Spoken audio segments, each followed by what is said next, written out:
बिहार विधानसभा चुनाव 2025। बिहार 2000 वर्ष से ज्यादा से वहाँ कई तरह के पॉलिटिकल एक्सपेरिमेंट होते थे। राजतंत्र, साम्राज्य, रिपब्लिकन फॉर्म ऑफ गवर्नमेंट, तरह तरह के एक्सपेरिमेंट हुए। सम्राट अशोक, चंद्रगुप्त मौर्य वहां हुए और बुद्ध भी वहां हुए, महावीर तो नहीं। इसलिए बिहार में जब जब चुनाव होता है, ये समझिए कि ये अंतरराष्ट्रीय न्यूज होता है। देश में चारों तरफ हलचल होता है, सब जगह चर्चा होती है बिहार चुनाव को लेकर। ये बड़ा दिलचस्प है और दिलचस्प इसलिए भी है कि लंबे अरसे से आप देखेंगे तो किसी को क्लियर मैंडेट नहीं मिला, सब तरह के कॉम्बिनेशन बनाने पड़ते हैं। अभी फिलहाल 2 गठबंधन वहां चुनावी मैदान में मजबूती से, इंडिया अलायंस और एनडीए। एनडीए ने अपने सीटों की घोषणा कर दी है। 101 बीजेपी, 101 जेडीयू, लोजपा 8, 29, सीताराम मांझी 6 और भूपेंद्र कुशवाहा 6। अभी तक इंडिया अलायंस की ओर से सीट की घोषणा नहीं हुई, मैं वीडियो बना रहा हूँ तब। लेकिन सबसे दिलचस्प बात यह है कि बीजेपी जो छोटे भाई की भूमिका में बिहार में रही है, अब बराबर वाले स्थिति में आ गई। और अब जानते हैं बीजेपी का इतिहास, जिसके कंधे पर जाता है सबसे पहले कुछ नहीं लगता है। महाराज आपने देख ही लिया, रामविलास जी का हाल देख ही लिया। उड़ीसा उड़ीसा को लीजिए, 10 साल तक समर्थन रहा बीजेपी के साथ रहे, और क्या हुआ अल्टीमेटली, बीजेपी पूरा स्टेट कैप्चर कर। आज चर्चा होगी बिहार की। जेपी सिंह साहब है, पॉलिटिकल एनालिस्ट भी है, जर्नलिस्ट भी है, कानूनविद भी है।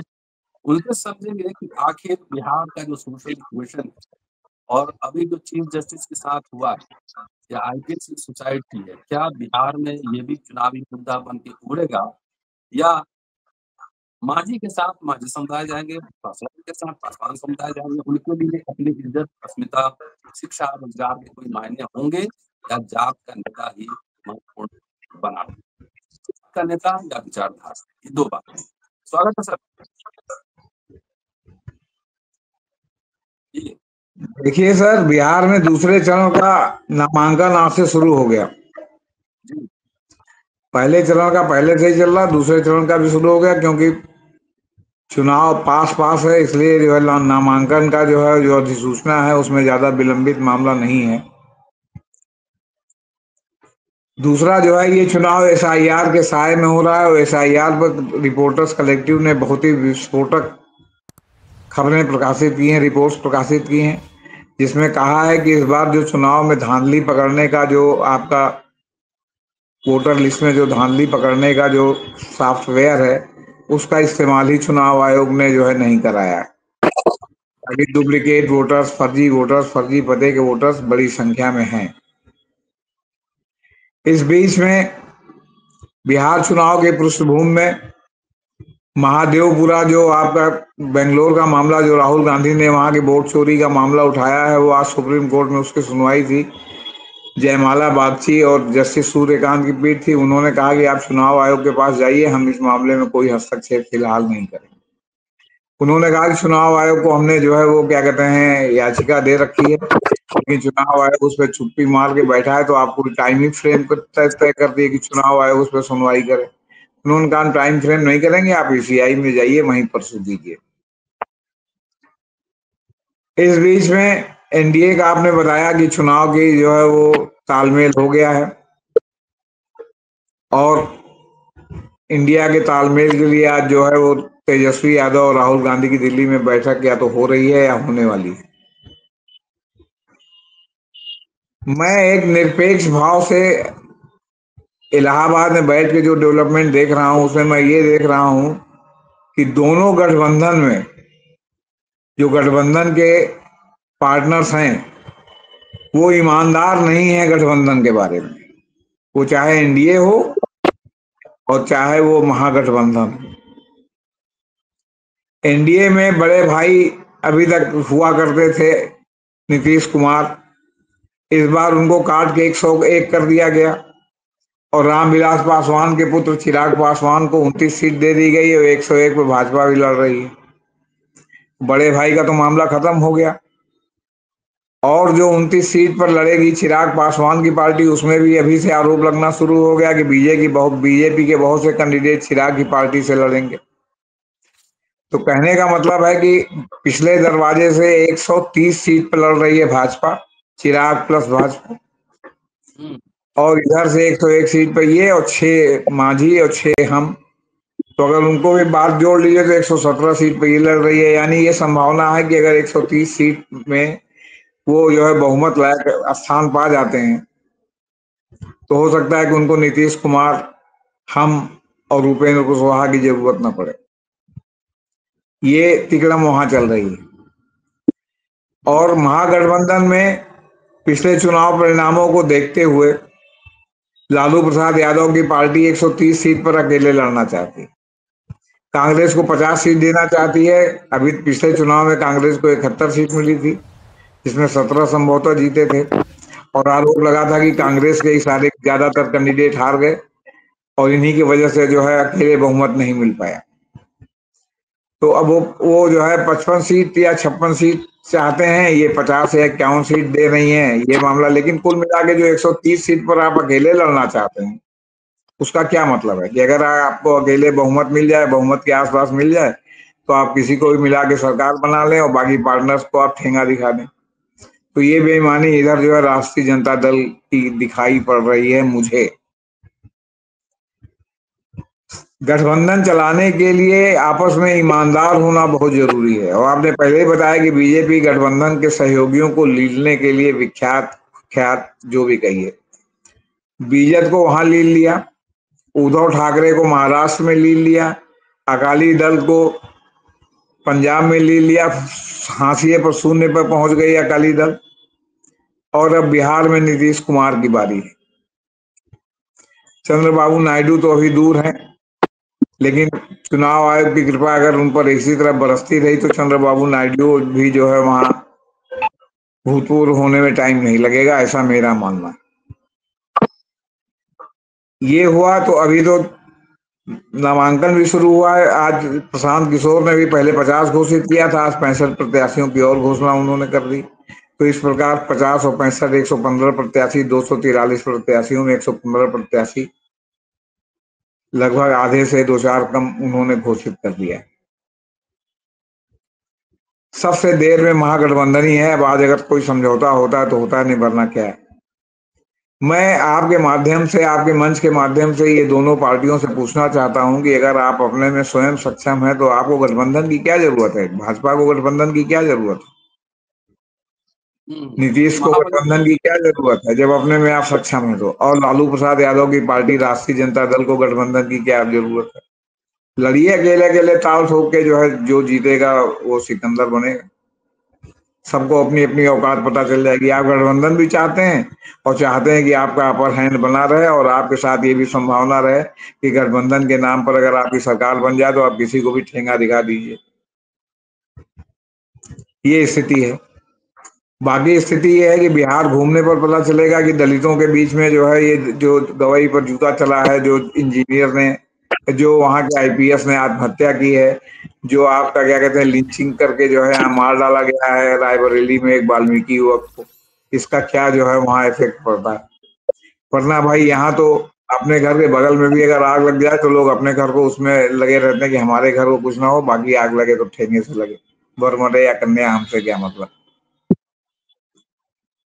वही है ना कि सब जद घर जद में आएंगे, लेकिन यहाँ हमारा मकान थोड़ी है। लेकिन इस पे लोग नहीं ध्यान देते, कहते उनके यहाँ लगी है ना, तू जाने, हमसे क्या मतलब। तो ये भावना यहाँ चलती है। अब यहाँ हम थोड़ा इसमें सुप्रीम कोर्ट का जिक्र करना चाहेंगे। अगर किसी को न्याय नहीं मिलता तो सुप्रीम कोर्ट जाता है, हाई कोर्ट जाता है, और हाई कोर्ट और सुप्रीम कोर्ट भी बिना सुने सीधे सीधे जो है कह दे, जो जो पीड़ित करता है, जिसके सारी धांधली की है, कि आप उसी के पास जाइए, इसका क्या मतलब? मतदाता सूची चुनाव आयोग बनाता है, और महादेवपुरा की मतदाता सूची में जो भी घपला घोटाला हुआ उसमें जो सीधे सीधे चुनाव आयोग की जिम्मेदारी है। चुनाव आयोग ने जब राहुल गांधी ने मौखिक रूप से आरोप लगाया तो चुनाव आयोग ने सरसरी निगाह से इसे खारिज कर दिया। मतलब चुनाव आयोग ने डायरेक्ट मैंने बिना कोई प्रतिवेदन के उन्होंने कहा है ये सब गलत है और सब झूठ है और सब ये मिथ्या प्रचार है। अब जब इसकी रिट वहां दाखिल हुई तो उन्होंने जो है इसको सुनने से इनकार कर दिया कि आप चुनाव आयोग के पास जाइए। उनके लिए समय सीमा भी नहीं निर्धारित की, तो पूरा बिहार चुनाव निकल जाए, पूरा अगला लोकसभा चुनाव निकल जाए, वो उसको विचाराधीन रखें। जैसे तमाम मामले सुप्रीम कोर्ट में विचाराधीन है, वैसे चुनाव आयोग के सामने विचाराधीन है। कोई वहां ये तो जो बाबा साहब ने अपने संविधान में लिखा नहीं था कि चुनाव आयोग के सामने अगर इस तरह का कोई विवाद जाएगा तो उसको कम से कम कितने दिन में वो जो है उसको डिसाइड कर देंगे या अधिकतम कितने दिन में डिसाइड कर देंगे। तो अनंत काल तक हम उसके ऊपर कुंडली मार के बैठे, हम उसका कोई जवाब ही नहीं देंगे। इतनी खबरें रिपोर्टर्स कलेक्टिव की वो एक से एक खोजी खबरें और आंकड़ों के साथ प्रस्तुत हो रही हैं, और इसके बावजूद चुनाव आयोग चुप्पी साध के उनका बैठा और एक लाइन में सब गलत है, सब दुष्प्रचार है, सब गलत है, एफिडेविट तो फलाना करो। तो एफिडेविट क्यों दो भाई? आप एफिडेविट दो ना कि आपने सब सही किया है। आप ही एफिडेविट दो। किसको एफिडेविट दोगे? कौन किसके समक्ष एफिडेविट देगा? तो ये सवाल है। और अब ये शिद्दत से बात महसूस की जा रही है कि चुनाव आयोग में जो भी चुनाव आयुक्त बनते हैं उनका जो है निष्पक्ष होना, ईमानदार होना, दलगत भावना से ऊपर उठ के होना कितना जरूरी है। इसके साथ चुनाव आयोग में एक सुनवाई के लिए भी एक फोरम चुनाव आयोग से संबंधित जरूरी है कि जिस तरह जो है सुप्रीम कोर्ट जरा जरा सी बात पर जो है कहता है कि नहीं हम नहीं सुनेंगे, तो आप नहीं सुनेंगे तो कौन सुनेगा? माई बाप कौन सुनेगा? हुजूर, सत्ता पक्ष और चुनाव आयोग मिल करके अगर धांधली कर रहे हैं तो आप ही तीसरे पक्ष बचते हैं सुनने के लिए। प्रेस तो अपना काम कर ही रहा है, भले गोदी मीडिया ना करे, पैरेलल मीडिया करे, भले रिपोर्टर्स कलेक्टिव जैसे संस्थान करें, भले जो है इंडिपेंडेंट सोशल मीडिया के लोग जो है मतलब करें, सोशल वेबसाइट करें, और जो इंडिपेंडेंट वेबसाइट है वो करें जो सरकारी सहायता पर निर्भर नहीं है। लेकिन अगर संवैधानिक स्थिति देखें तो अगर दो चुनाव आयोग भी संवैधानिक संस्था और विधायिका भी संवैधानिक संस्था, अगर वो दोनों आपस में मिल जाए तो तीसरा कौन सुनेगा? हुजूर, जो है जो सब गड़बड़ी के बारे में आप ही तो सुनेंगे। तो फिर एसआईआर भी आप न सुनते, उसको भी सरसरी निगाह से खारिज कर देते कि जो चुनाव आयोग कर रहा है ठीक कर रहा है। एसआईआर पर भी तो जो है ना योगेंद्र यादव ने इनका जो है वो क्या कहते हैं भद्रा उतार के रख दिया है, इनकी चड्डी खोल के रख दी है। एसआईआर में जो 2003 का ये कहते हैं कि एसआईआर हुआ था, उसका जो उन्होंने डॉक्यूमेंट मांगा तो इनका उपलब्ध नहीं है, फाइल गायब हो गई है। उसका डॉक्यूमेंट उन्होंने प्रस्तुत कर दिया कि जिस तरह यहाँ डॉक्यूमेंट मांगे गए, जिस तरह नए सिरे से फॉर्म भराया गया, ऐसा कुछ भी नहीं हुआ था। वहां बीएलओ घर घर जाकर के सर्वे करके लाए थे और मतदाता सूची अद्यतन की गई थी। तो सवाल इस बात का है कि अगर आप नहीं सुनेंगे तो कौन सुनेगा? आप अगर समय नहीं निर्धारित करेंगे तो कौन निर्धारित करेगा? और अगर एक संवैधानिक संस्था बेईमानी पर उतर आती है तो उसका प्रतिकार क्या है? यही बता दीजिए कि इसका प्रतिकार क्या है। जो आदमी जो है ठाकुर के कुएं में पानी नहीं पीने देता, उसी की बात आप कहिए कि जाके गुहार लगाए कि साहब आप काहे पानी नहीं पीने देते?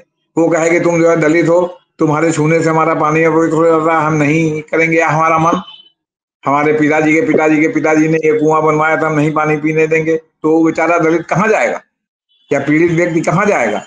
तो सवाल इस बात का है कि अगर सुप्रीम कोर्ट ही इन सब बातों को नहीं सुनेगा तो सुनेगा कौन? कौन सा फोरम है जो सुनेगा?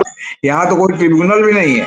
और जगह तो आपने जो है डाइल्यूट करने के लिए जुडिशियल प्रोसेस को ट्रिब्यूनल बना दिए हैं कि पहले अगर नौकरी का मामला है तो पहले आप जो है कैट में जाइए, फिर कैट से जो है हारिए जीतिए तब आप हाई कोर्ट में जाइए, फिर हाई कोर्ट से हारिए जीतिए तब आप सुप्रीम कोर्ट में आइए। पहले लोग हाई कोर्ट जाते थे फिर सुप्रीम कोर्ट जाते थे। तो आपने उसको और प्रोलॉन्ग और थकाने वाला प्रोसेस बना दिया ताकि आप जो है जो पीड़ित व्यक्ति है उसको थका थका के मार डालें। वो हो सकता है कि जब दस्तखत कर रहा हो तो उसकी उंगलियां बिल्कुल सीधी हो, और जब वो आखिरी बार सुप्रीम कोर्ट के लिए दस्तखत कर रहा हो तो उंगलियां टेढ़ी जो है मतलब हो जाए, क्या कहते हैं, बुढ़ापे की वजह से, तब तक उसको न्याय ही नहीं मिला। और इतने दिन तक उसके परिवार का भरण पोषण, इतने दिन उस परिवार का ब्रेड एंड बटर, इतने दिन उसके परिवार का जो है लड़की लड़के का एजुकेशन, लड़की का विवाह, ये सब कहाँ गया?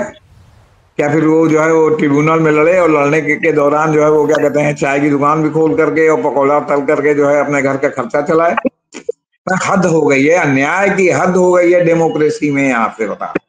और ये मामला जो महादेवपुरा का इन्होंने सुनने से इनकार किया है, मुझे इस पर सख्त एतराज कि अगर आप नहीं सुनेंगे तो कौन सुनेगा?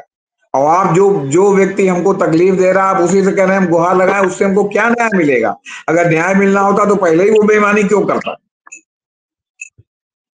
सवाल है, मतदाता सूची तो चुनाव आयोग बनवाता है ना, तो चुनाव आयोग के खिलाफ याचिका है और आप कह रहे हैं चुनाव आयोग के पास जाइए, क्या मतलब है इसका?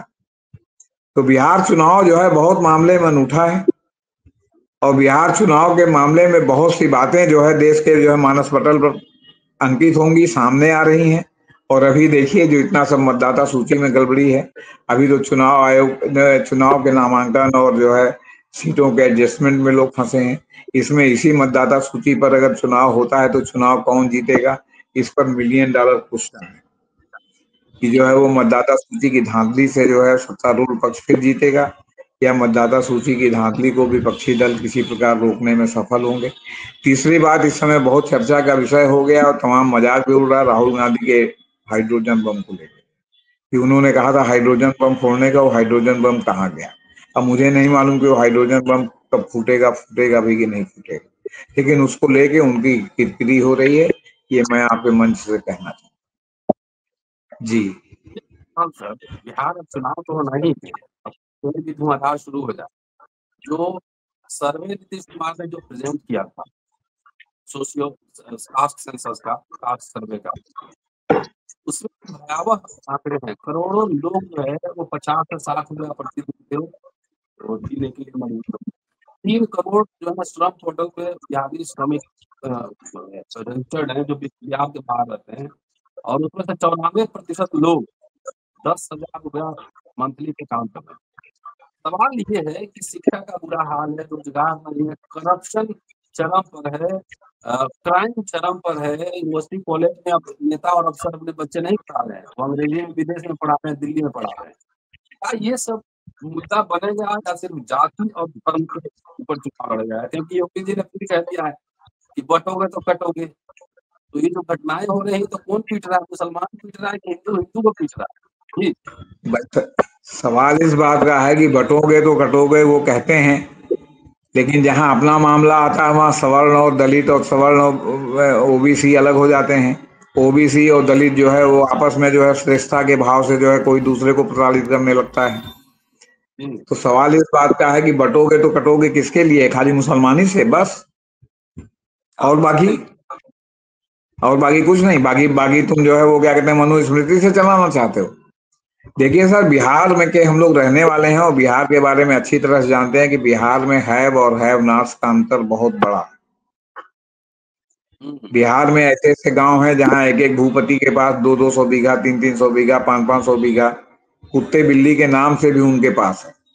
दुनिया भर के भूमि सुधार लागू है, फिर भी लागू नहीं हो पाए, और वो खेती बाड़ी में ही उनका वर्चस्व नहीं है। उसी गांव में 50, 60, 100, 200 लोग ऐसे हैं जिनके पास जो है 1 बीघा का उनका 1 बिस्वा जमीन भी नहीं। वो तो बिहार में कॉमरेड विनोद मिश्रा ने जो माले का आंदोलन चलाया और बिहार में जो हैव नॉट्स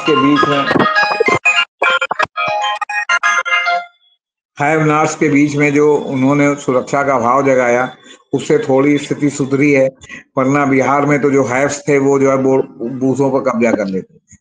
फिर बिहार में हुआ कि जो जहां जिसका बहुमत है जनसंख्या के अनुसार से वो बूथों पर कब्जा करने लगे। तो हैव नॉट्स एक समय था जब लालू यादव के साथ आ गए, लेकिन लालू यादव की तरफ से जो तमाम गड़बड़ियां शुरू हुई और विशेष करके जब उन्होंने अपना ताज राबड़ी देवी को सौंपा, जो निरक्षर भट्टाचार्य थी, तब से उनके खिलाफ माहौल बिहार में बिगड़ा। फिर भी आज की डेट में यादव और मुसलमानों का बहुत जबरदस्त कॉम्बिनेशन है, जो किसी भी वोट बैंक से बड़ा कॉम्बिनेशन। और इस दौरान बहुत सी पार्टियां जो सवर्ण बेस पार्टियां थी, हालांकि और भी लोग उसमें थे, वो धीरे धीरे जो है अल्पसंख्यकों के कटने, दलितों के कटने से, जैसे कांग्रेस थी तो उससे सबसे पहले दलित अल्पसंख्यक कट गए, फिर दलित कट गए, फिर उसके बाद पंडित जी लोग छोड़ करके बीजेपी की गोद में चले गए, क्योंकि तो जहाँ सत्ता रहती है वहीं इनकी रहने की आदत है। ठाकुर साहब लोग पहले से ही जो है वो क्या कहते हैं बिखरे हुए थे, कभी उन्होंने मास जो है कभी कभी इधर कभी उधर। अब आज की डेट में तो मेरे हिसाब से ठाकुर और लाला पूरी तरह से जो है बीजेपी की गोद में बैठे हुए हैं। कोई 2-4% होंगे जो अपवाद स्वरूप होंगे, जो दूसरे महागठबंधन या इधर उधर चले गए या कैंडिडेट देख के वो। तो ये सब परिस्थितियां हैं। इन परिस्थितियों में जो है क्या कहते हैं, जो चुनाव होने जा रहा है उसमें जिस तरह जो है वोटर लिस्ट में गड़बड़ी है, जिस तरह अभी अंतिम समय तक मैंने बेईमानी के साथ जो है अपने गठबंधन सहयोगियों को जो है क्या कहते हैं धता बताने की कोशिश, चाहे वो बीजेपी का गठबंधन हो चाहे वो राजद का गठबंधन हो, चल रही है। इन सबको देखते हुए क्या होगा बिहार में अभी कहना बहुत मुश्किल है। चलिए सर, बहुत बहुत शुक्रिया, और देखते हैं क्या घमासान होगा। चलेंगे बिहार, देखेंगे बिहार क्या मुद्दा बन रहा है। हमारी दिलचस्पी, हम लोग की दिलचस्पी तो मूलभूत जो जरूरतें हैं लोगों को उसमें है, जाति धर्म में नहीं। लेकिन देखते हैं बिहार के लोग क्या किस चीज को प्राथमिकता देते हैं। शुक्रिया, देखते रहिए हम।